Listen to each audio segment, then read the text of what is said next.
What is up, guys? Malcolm back again from Majestic Skies, and today I have a really exciting video. Today I am reviewing this brand new EPSON Ecotank ET2760 printer. Now what makes this printer unique compared to a lot of other printers on the market is that she uses ink bottles instead of the cartridges. So for that reason you don't have to fill them up as much, and the bottles that come in the box will actually last you thousands of prints. So I'm really excited to get this open and test it out. Now, if you're not familiar with the channel, I do a lot of photography and videography. So this review is going to be focused on the photo quality of this printer. It's definitely not a specific photo printer. However, I have heard that you get pretty good quality with this. Either way though, we will also be testing out the scan quality and seeing how that does, as well as some of the wireless features. So without further ado, let's get this box open and see how this printer performs. All right, in the box, you can see we got the printer itself, as well as a full set of bottles. So you get your black there, and your three colors. Oh, I'm sorry, that's one of the colors. You got your black here in a massive bottle, and your three colors. Other than that, it comes with a power cable, and it does not appear to come with a USB cable, so that's a little bit annoying. The USB cable doesn't really cost them much to put in there, but obviously they want you to use the wireless functionality of the printer, so we're going to be setting it up that way anyways, and seeing how the wireless features work. Alright, just had a quick read through the instructions, and setup appears to be fairly simple. Won't go through the whole process, but essentially it consists of removing some protective plastic during shipping and putting ink in. Now it does say to put in the ink before you actually turn on the printer, so that's why I'm doing it now. And you don't need to squeeze or anything, it actually just starts to fill up all by itself. So I'm going to go ahead and put the ink in, and then we'll start setting up the printer. Alright, well I just finished filling up all the ink, so I'm going to go ahead and turn on the printer now and get the Wi-Fi set up. One thing that's nice about this does actually rotate upwards, so if you're putting your printer really low, that's a good option there. It's also not too big of a size for the printer. It's not the smallest printer I've seen, but considering it's an all-in-one, you have the scanner on the top, it really doesn't have a huge footprint, and I do really like the white. It does look very nice in white. Now, one thing I do want to mention about filling the ink is you have to make sure to not be too quick with pulling it out after it's full. It will stop automatically. However, if you pull it out too quickly, you can get a couple drops of ink that kind of fall on the side. So had that as a little problem, but if you use a paper towel while you're filling up the ink, it's a good fail-safe, so that if a couple drops do hit the side, it isn't going to go in any of the other reservoirs for the ink. Now the printer actually has to charge the ink the first time you use it, which is kind of getting it into the little nozzles where it will shoot out. And apparently this takes up to 10 minutes, so we'll just be kind of hanging out here for 10 minutes while it charges up the ink. Alright, the printer appears to be fully set up. Just did a print test here. It's asking me if there's any missing segments, which doesn't appear to be, so I'm going to say no. Now the screen is quite small on this printer, but it's nice to have at least some screen on here. I'm just going to go into settings here, printer setup, network settings, Wi-Fi setup.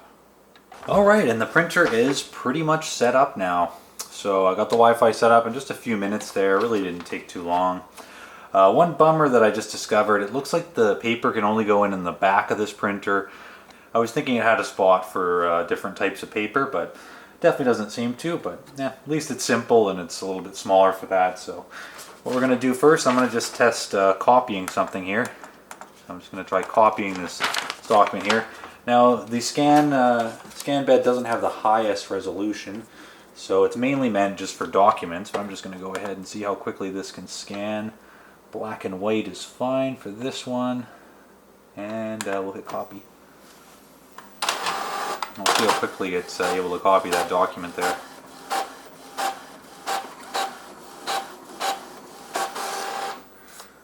Not bad. Actually pretty good clarity there from that document, so yeah, no complaints so far. So the setup on the computer was very easy. All I had to do was basically go onto EPSON's website, download the software, and install it. And it recognized the printer since I had already set up the Wi-Fi and all that.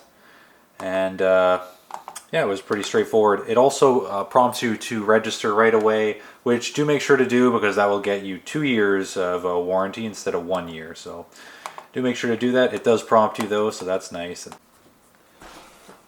Alright, well here's the first photo print here. As you can see, the size got a little screwed up. I tried to cancel it, but it printed automatically. But I was using GIMP to print, which is similar to Photoshop, so I would blame it on that rather than the printer. But definitely very, very fine detail though. Keep in mind, if you're wanting the highest quality, it is going to be slower. But you know, if I bring this really close, hopefully it'll focus. But you do see a lot of fine detail in this this very old historic photo here. I'm going to do some more printing, get some full screen prints, full size prints, and see how those do.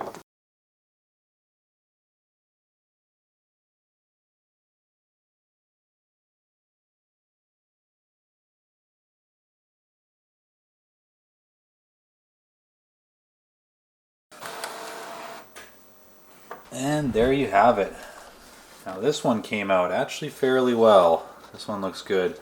Making sure not to touch the top of the page, because it can actually take up to 24 hours for these inkjet photos to completely dry. So yeah, I'm going to test out the printer a little bit more. So far, first impressions are pretty solid.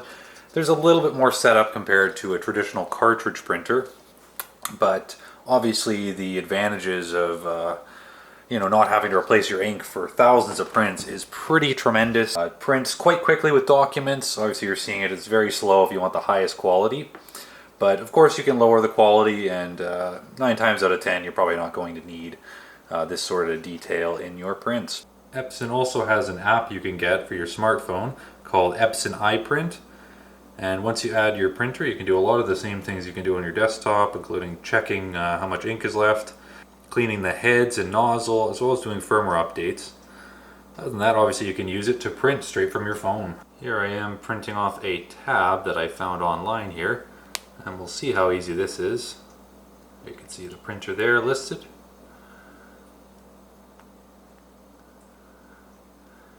And if I go in here, I can adjust all the settings here. I want to make this black and white, and just like that, it's printing. You can see it goes quite quick when you're just doing regular documents. Okay, now I'm going to go ahead and test the color reproduction of this scan bed. So I'm going to be seeing if this is going to be feasible for my counterfeit McDonald's coupon enterprise here. So we're going to go ahead and do copy, and we're going to copy it in color and see how this performs.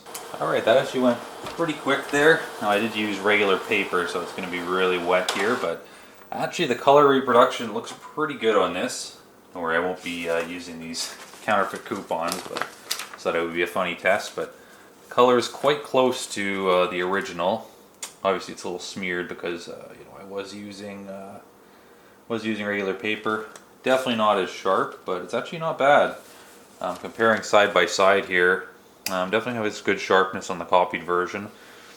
So I would say, yeah, as long as you're not looking for like professional results or anything, just for like a quick copy, it's not too bad.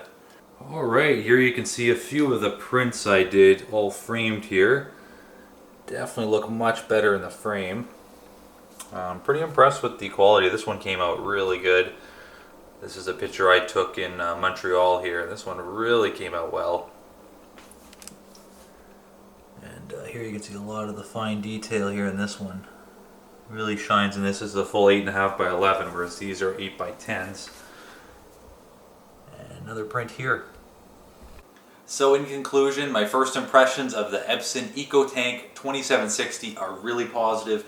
If you're wanting a good mid-range printer that gives you really good print quality, as well as you know, has very versatile features such as, you know, printing from your smartphone and Wi-Fi capability, and the all-in-one scanner with the large reservoirs for ink, which will allow you to use the printer a lot more without having to worry about how much ink you're using. Just a reminder, this printer sells for around $300 US or 400 Canadian dollars. And just to let you know, I have absolutely no affiliation with EPSON. I just genuinely think this is a good product and would definitely recommend it. There is an affiliate link in the description below. If you do decide to purchase this printer, make sure to use that link, as I do get a very small commission on every time that link is clicked. Thank you very much for watching this video, and do make sure to like, comment, and subscribe for more exciting content like this.